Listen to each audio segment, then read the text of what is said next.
Hey everyone, welcome back to Tech Savvy. In today's video, I'm going to show you how to easily remove a passkey on Roblox. If you are looking to reset or remove your Roblox passkey to make logging in faster, you are in the right place. So let's dive right in. First, open up the Roblox app on your phone. And once you are on Roblox, tap on the More option at the bottom right corner of the screen. And then simply scroll down and tap on Settings. In the Settings menu, you will see an option that says Account Info. Just tap on that. And here you will see different options. In the Login Method section, you will see an option that says Passkey. If you want to remove your passkey, tap on the option that says Manage.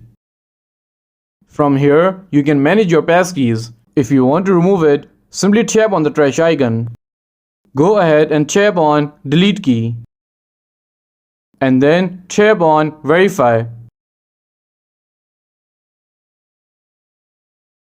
And that's it. Now you know how to remove a passkey on Roblox quickly and easily. If you found this video helpful, please give it a thumbs up and don't forget to subscribe to Tech Savvy for more helpful content. And I will see you in the next video. Thanks for watching.